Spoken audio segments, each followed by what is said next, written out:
Honorable Chief Guest, Honorable Justice Sundresh, esteemed colleagues, faculty members, students and parents of the incoming class that are all gathered here today. It's an immense honor to stand before you today as we mark a significant milestone in the journey of the Shiv Nadar Foundation. The inauguration of the Shiv Nadar School of Law at the Shiv Nadar University, Chennai, an institution that is poised to shape the legal minds and leaders of tomorrow. Being a part of HCL for many years now, we've had the privilege of the Council of the Finest Legal Minds on various issues to just appreciate the complexity, the depth, and the width of law. Normally as an entrepreneur, I'm on the receiving end, where I do the listening and our legal counsels do the talking. So this is a nice, refreshing change for me, where I happen to do the talking. The Shiv Nadar University, as you may know, is the first legislated private university in Tamil Nadu in a very, very long time. It has been a long time coming, and given Shiv Nadar's family legacy in law, it's only natural for us to begin a law school that bears his name and his family's name. As you walk through the entrance, you would have seen a quote by Shiv Nadar, that if I had not been an engineer, I would have been a lawyer. Shiv Nadar was born into a family that made their living serving the law. His grandfather was a lawyer, his father was a judge, his brother was a justice.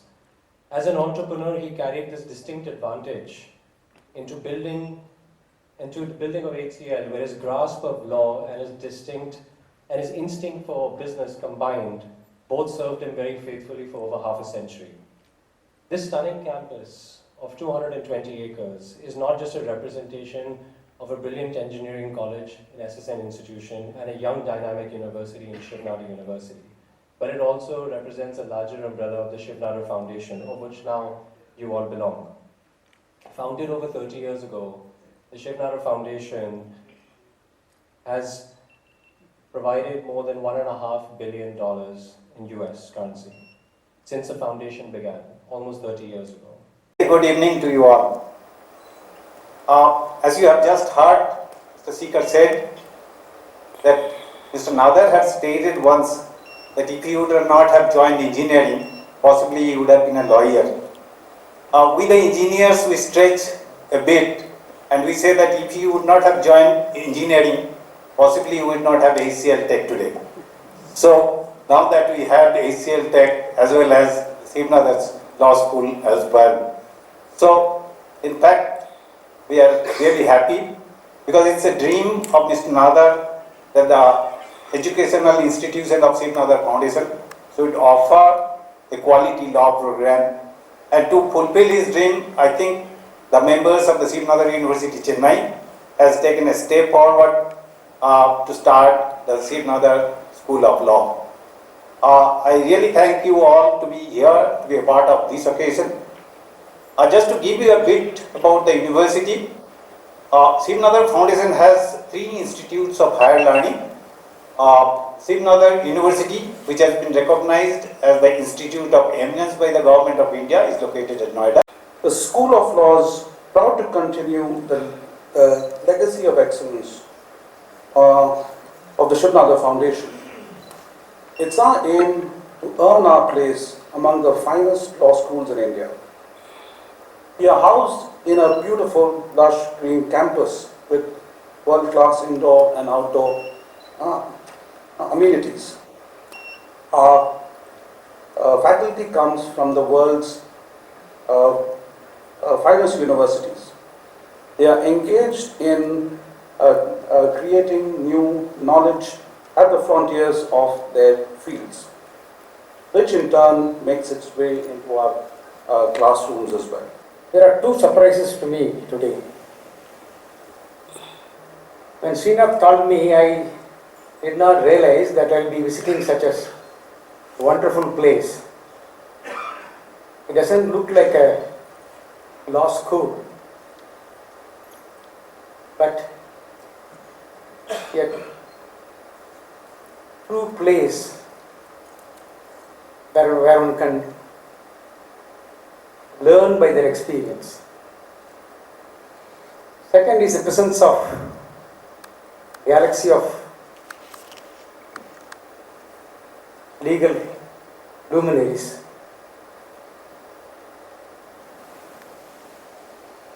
It's an important day. In our country, we have numerous law colleges. But what's the problem that we are facing is that among the lakhs of lawyers today, which could approximately be 20 lakhs, you could hardly count on 2 lakhs of them who would contribute to the society. So what ails is a lack of quality legal education.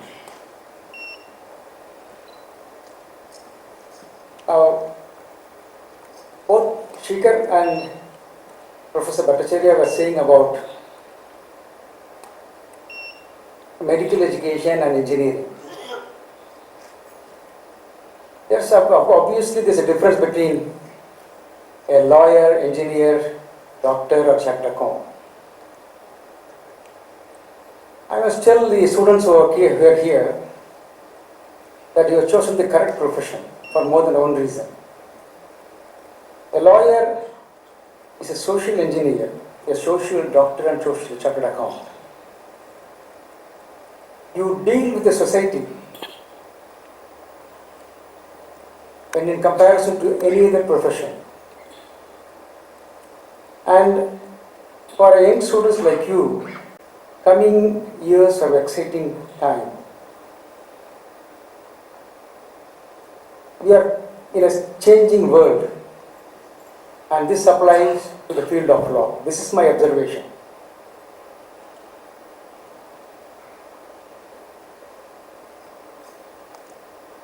From a traditional and conservative legal field,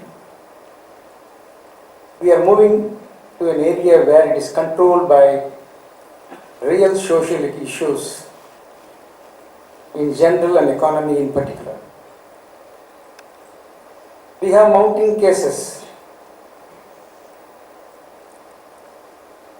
that is because of the reason that the legal community is one of the most conservative community ever. We have never been in introspection. We missed the core principle that we exist for the society, and therefore we are here to serve the litigant. Concentration has been made on procedural law, ignoring the substantivity. Time has come for us to think deep. I am quite impressed by the vision with which the institution has been set up. When we were taken a tour of this beautiful building, places have been earmarked for not only discussion, but for interaction between student and the teacher, which touches upon subject of psychiatry, psychology, and the social issues.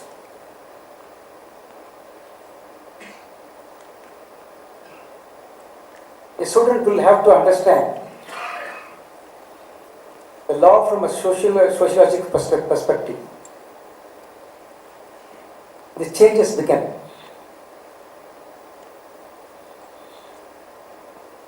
As a young student, you might think as to whether you have taken the right decision. I must assure you, you have indeed taken the right decision. Law henceforth will not only evolve but also change. For the reason, law is a combination of past, present and future, in which a student of law has a telling role to play. As it has been flagged off, I hope and trust that this college institute will concentrate on the nuance of law and what is sort of the developments which are likely to happen in the near future.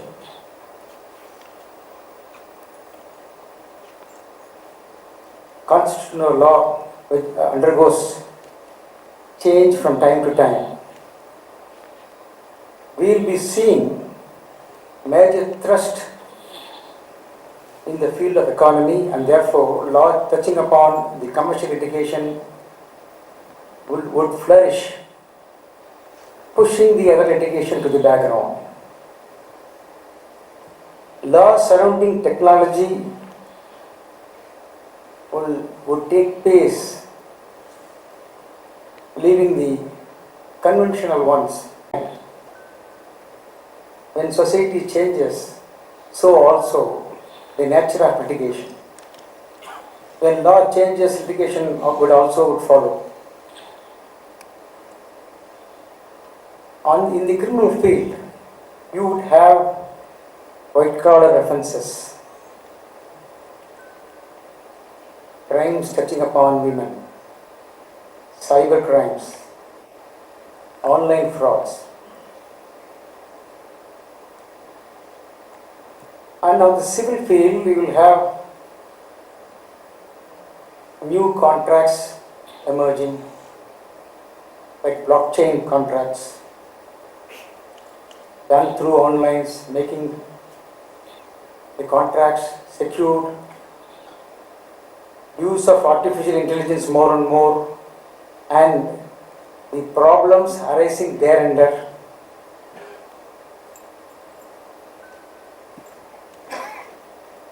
Information technology,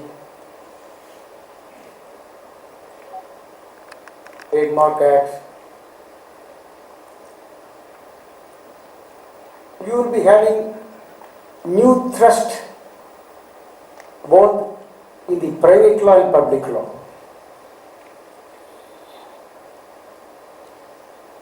The haze surrounding public law will move towards the private law. It means consumer dispute would increase. Environmental law will have a facet of private law.